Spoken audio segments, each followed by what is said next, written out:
ऐसे ही भगवान की मूर्ति आपके घर पे है, किसी भी इष्ट की आप पूजा करते हो, वह मूर्ति आपको कोई लाभ नहीं दे सकती। वो केवल उस भगवान के गुणों का ज्ञान कराती है, उसकी महिमा से परिचित कराती है कि ये भगवान ऐसा है, इसमें ये वो।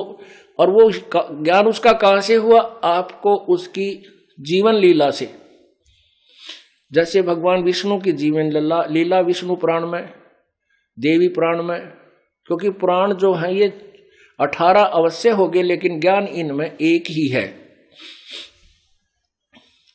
और ये सभी ब्रह्मा जी द्वारा कहे गए हैं। ब्रह्मा जी के सुनने के बाद अन्य ऋषियों ने उनसे सुनकर कुछ अपना अनुभव, कुछ वैसे वो मिला मिलूकर 18 भाग बना दिए।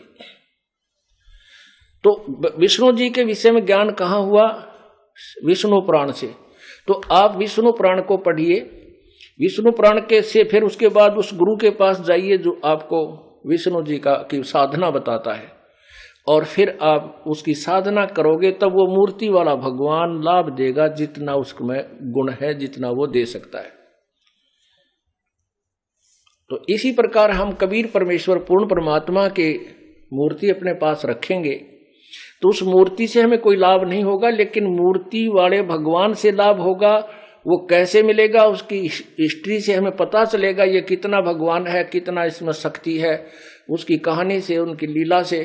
फिर उस संत, तत्वदर्शी संत, उनके गुरु के पास जाइए जो उनका पूर्ण यथार्थ ज्ञान जानता है, उससे उपदेश लीजिए और फिर नाम की मजदूरी कीजिए, फिर भगवान का फल खाइए, वो भगवान रूपी फल फिर प्राप्त कीजिए।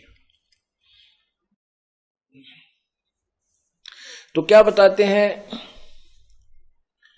संपट सलाकों साहेब कहते चेतन सार चलावे हैं, अंधा जगत पुजारी जिनका दुनिया का मन भावे हैं। वो अनाड़ी संत गुरु कहते मूर्ति दे दी और इसी की पूजा करो, इस पर फूल चढ़ाओ, मत्था टेको, पता से चढ़ा दो है और पैसे चढ़ाओ, बेड़ा पार हो जाएगा। नहीं। और कहते अंधा जगत पुजारी जिसका, अंधा ज्ञानहीन, ज्ञान नेत्रहीन जगत उन नकली संतों के पीछे, उन गुरुओं के पीछे घूम रहा है जो पत्थर को भगवान कहते हैं।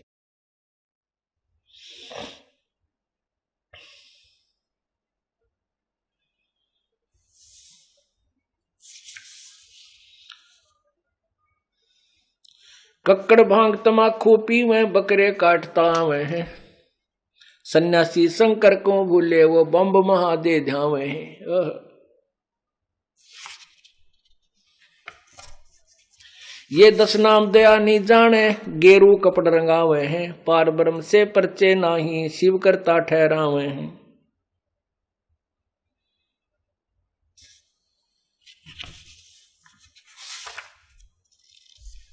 परमात्मा क्या बताना चाहते हैं कि कक्कड़ भांग तमाकू पीवे और बकरे काट तलावे हैं। बकरे काटे, तलना माने छोंक लावे बकरे के मांस में, और भांग गोटका पीवे, फिर तमाकू, और उसके अंदर फिर चरस, यानी सारी को बद करें, मांस तक खावें। ये सन्यासी बन जाते हैं बाहर जाकर। और कहते हैं सन्यासी शंकर को भूले, बम्ब महादे जावे हैं। पुण्यात्माओं, हमें परमात्मा से इतना दूर कर दिया, जैसे ब्रह्मा विष्णु महेश, रजगुण ब्रह्मा, सतगुण विष्णु, तमगुण शिव जी, इनकी भी पूजा, इनकी भी साधना हमने करनी होती है। और यदि हम पार नहीं होंगे तो इनकी जो मजदूरी हमने की है, जो इनकी दिहाड़ी की है, वो हमें अवश्य फल देंगे। वो कैसे देंगे, वो विधि अलग है, वो मंत्र जो इनका हमने जाप करना है।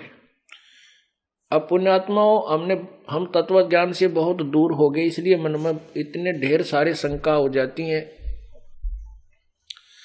एक तो पूजा होती है, एक सत्कार होता है। पूजा और आदर में, सत्कार में बहुत अंतर है। जैसे एक लड़की, पतिव्रता लड़की एक ज्वाइंट फैमिली में रहती है, सह परिवार में। उसमें ज्येष्ठ भी है, जेठ भी है, जेठानी भी, देवर देवरानी, छोटी बड़ी ननद, सास और ससुर, सभी प्रकार का परिवार होता है। तो वो लड़की सभी को यथोचित आदर सत्कार देती है, उनका सत्कार करती है, लेकिन पूजा अपने पति की करती है। पूजा मीन समर्पण। पूजा का अर्थ होता है सच्चे दिल से जिसमें हृदय जुड़ जाए। अब जैसे जेठ है बड़ा, सास ससुर है, उनको वो स्नान करते हैं, उनका पानी डाल करके कपड़े धोते हैं, कपड़े देते हैं, और सास ससुर की सेवा भी करती है बेटी, अपने बाप की कमर भी मसल देती है, उसके कपड़े भी धो देती है, धोती तक भी साफ करती है। तो वो सत्कार है। और जब जैसे जेठ है, जेठ को यथोचित आदर सत्कार, जेठानी को, छोटी देवर देवरानी को, छोटी बड़ी ननदों को वो पूर्ण सत्कार देती है, और आए अतिथि को। और जब वो अलग होते हैं, वो भाई अलग हो जाते हैं समय आने पर, फिर वो अपने सारे हिस्से के सामान न उठाकर अपने पति वाले कमरे में धर लेगी उठाकर।